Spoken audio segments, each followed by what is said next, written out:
Hello friends, welcome to Tree of Life Tarot. Let us do a reading for Monday, April 20th, or whenever this finds you. I'm sure it is the right time for it to find you. So our format for the dailies, we do 2 cards for the overall message, 5 cards for the story, and then 5 more to clarify. So starting off, 2 of Wands, Knight of Pentacles, bottom of the deck, 4 of Wands. So celebration, homecoming, optimism, a little bit of spring fever, which is certainly in the air right now if you're in the Northern Hemisphere. So 2 of Wands, Knight of Pentacles. I do love to see this. We have movement, albeit slow movement. This is a sense of, what I'm getting here is starting to dream again. Our 2 of Wands is, he's still back here behind this wall. He has not fully rejoined the world, but he's got the world in his hands and he's kind of looking out to see what's possible. And this world in his hands and the pentacle in our knight's hands, there's something for me coming in around perhaps you've had to go through a period of withdrawal or not participating because of lack of resources. And resources could be money, it could be, people, or, human power in your business. It could be lack of energy if there was an illness or something you're recovering from. So whatever it is that has meant that you've had to sort of sit still for a while and gather, allow your resources to rebuild or sort of shore up or stop up some leakages maybe. But what I'm getting here is during this time of stillness and withdrawal, for whatever reason, resources have now come to you. Maybe it's an inheritance. That could be it for someone. But this stability is really what I'm getting at here. There's a new stability that you have that has renewed not only your material resources, but your energetic resources. Wands speak to energy, passion, spirituality, creativity. And now you're willing to look back out and sort of see what's possible. And then slowly taking real steps. This is kind of like a new quest in the material realm. And perhaps what you're questing after is 4 of Wands, or perhaps 4 of Swords is beneath that, which is a card of rest. And then 4 of Wands, I love when they're together, because that really kind of confirms what I was just saying about there's been this period of kind of stillness to replenish. So we'll see what comes out here for the story. Okay, 5 cards, please, Spirit, for our story today. Let's see what's going on here. What is it? Okay, we just had a few drop out. 7 of Cups. I sense we are definitely in a 7 of Cups season. Those are my Cups of Confusion. Page of Pentacles. 2 pages. And Temperance. Ooh, bottom of the deck, 10 of Cups. Love to see that. So, 5 of Cups in the center here is a tough energy. It speaks to loss. 3 cups spilled, but mind you, 2 cups are still standing. So there are still possibilities on the table. Now, Page of Swords speaks to, it can be incoming communication, but it speaks to a fresh idea, and it's a young idea. And what I'm getting here is, this is echoing very much our first 2 cards. There's a new idea, a new perspective, and now there's a question of how do we implement it? What's the right way to go? Because again, 10 of Cups, bottom of the deck, which also confirms for me that 4 of Wands was also aspirational. This card is very aspirational here. So there's this new perspective, and then it's how do we go about moving forward? Which cup do we choose? Five of Cups here, this could speak to there being a little bit of a holdup and confusion because of previous loss that is causing hesitation, or there's a sense of scarcity mindset here because there's only two left. We've lost more than we still have, and that could be creating a sort of mindset around, you know, if I don't choose the right one, I'm going to lose half of what I have. One cup here is half. So which is the right choice? And that could be, you know, a little bit of a burden right now.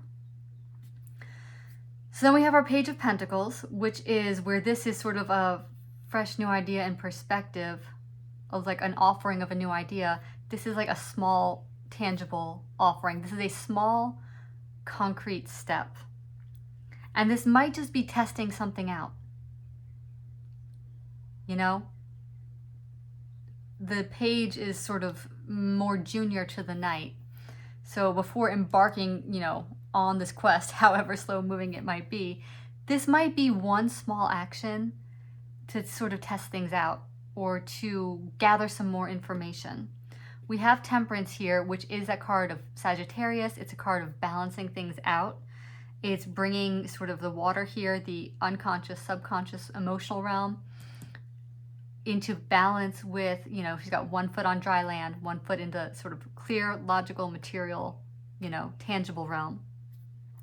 So kind of pouring back and forth between these two realms. She's also, mind you, has 2 cups, just like our figure here, but notice the difference between the states that they're in. Our Temperance here is joyful and creating and alchemizing, whereas our 5 of Cups is grieving. So what this is saying to me is even with this small, slow action here, these 2 of Cups can create, they can work together to create a new flow, a very dynamic flow that sets things into motion and bring things into harmony. So I think one piece of sort of advice or maybe self-inquiry with you here, again, also mind you, 2 of Wands, so a lot of 2s showing up here, is how do the 2 things that you actually have that have not spilled, that are still present, how can they relate to each other?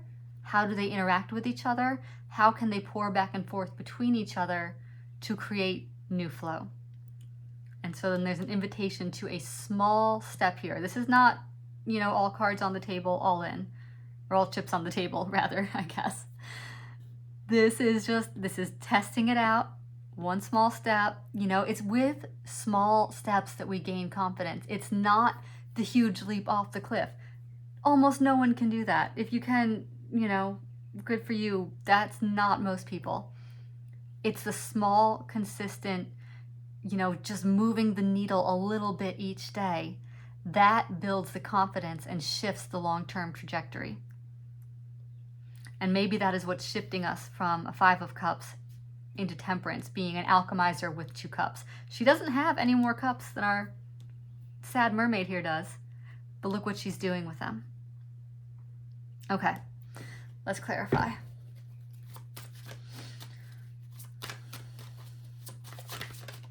Okay, Queen of Wands. Always love a Queen of Wands. She is dynamic, she is fiery, she is extremely creative. Oh, my least favorite card. 7 of Swords, but we'll come back to that. Hangman came out a little sideways, but I'm going to take him upright. All right, 2 more please, to clarify. I'm told these 2, okay. Ay, ay, ay. 7 and 8 of Swords is not energy that I love, but we're clarifying, so let's see what else. So, bottom of the deck, Page of Wands. Another small action. So this is, you know, as I said here, the beginning of a new journey. We have 3 of the 4 pages on the table. this is the beginning of what's next. This is beginning energy. This is, testing things out and trying a new way. So, Page of Swords with our Queen of Wands here. Now, there are two things I'm getting here. Number one, perhaps it is sort of having found your inner Queen of Wands, who is that like Shakti energy, like that feminine, generative, passionate, fiery energy that has led to this new idea. The other thing I'm getting, I feel like this Queen of Wands might be an external person. And that could either be someone, we'll see as we go, who is inspiring your next steps. Sometimes you need a muse to make you move your butt. Sometimes it's like a new love interest comes in and all of a sudden, sun comes out, you're out of that funk and you're ready to start trying some things and get moving again. That's a possibility. This also could be a senior, and I just mean senior to you in terms of rank, age, position, take it as it resonates, woman or female figure who is helping to illuminate, ignite, kind of clarify this new idea for you. So still could be a muse, or this could be someone coming in to help. I am really strongly getting in this reading, this is an external energy. This Queen of Wands is somebody who is influencing the situation and is helping sort of initiate and ignite our page here to start moving. Now, Seven of Swords underneath the Seven of Cups. So, Seven of Swords, I always say it's my least favorite card because it can traditionally be the card of lies, deceit, manipulation, and so on. It can also be the card of strategy and of, working things out behind the scenes. We have our mountains here, which signify challenges. So with the Seven of Cups, this is these cups of confusion. And, I'm going to give this card the benefit of the doubt right now and say this is sort of strategizing. And this might be running different scenarios of what each cup might represent. So I'm not getting the Seven of Swords in its sort of worst form here. I would caution, though, however, that if you're feeling confused about these cups, do not let that bring out any kind of, shady behavior within yourself and within your dealings of, trying to shore up your resources because you're not really sure. You're being asked to trust here, and you're being asked to trust what you have already, that you already are resourced to move forward. And with this Seven of Swords here, this is someone being a little shady, kind of looking out for their own interests. And, this is like the opposite of trust. This is very scarcity mindset. It's like, I got to grab what's there and hoard it for myself, to make sure, number one, me is looked out for. That's not what's being asked here. So do your due diligence, but keep it all above board. So Hangman, clarifying the Five of Cups. So this is seeing from a new perspective. This is a moment of pause or suspension in the action in order to gain this clarity. This guy's, strung upside down, seeing the world topsy-turvy. And, makes a lot of sense beneath our Five of Cups here because she's in a moment of suspension herself. This is emotional suspension of having lost and kind of feeling that, the heavy weight of grief that makes it hard to move at all. But when we're in that sort of in-between energy, it inevitably, by necessity, creates a new perspective. And so this speaks to that pause. And this is probably what, as I was saying, we're coming out of. This is probably where we've been. And now, having gained this new perspective, beginning to look out again to see. So, Page of Pentacles and the High Priest, which is the Hierophant in this deck. And our High Priest speaks to traditional wisdom, traditional structures. It's my card of doing things by the book. It's also learning, it's learning in the traditional sense. Let me see if I can find the words here. It's like putting yourself in a course of study that is like tried and true and tested. What I always get sometimes from this is like, back in the days of like the Renaissance painters and all that, those who were in like the academy to become painters, they spent a lot of time painting, like literally copying the works of the masters. And now eventually they would go on to have their own style, but how they trained was by recreating what has been done before. And that's how they honed their skills. And there may be something in this of learning the tried and true way in order to build such a strong skill set, because your vision will ultimately be your own. It will ultimately be unique because you are unique. There's only one of you. There's only one of you that has had your experiences, your nervous system, your particular expression of the divine, of your hopes and fears, of, your family, whatever influences you. That uniqueness will inevitably come through. But right now there's something to be learned.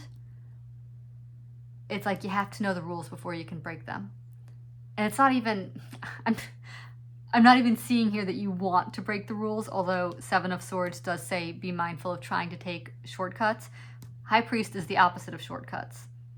It's learning the program that is going to serve you really, really well long term. And this might be our Page of Pentacles. It could be that first step in learning. It could be, I will say, it could also involve investment in a course of learning or in some kind of development, either personally for your business. It could take that as it resonates. But if you are feeling the need to develop your skills in some way through a traditional course of study or even non-traditional course of study, but from someone who has gone ahead and sort of holds that body of, wisdom in whatever field or area this is for you, that could speak to that initial investment.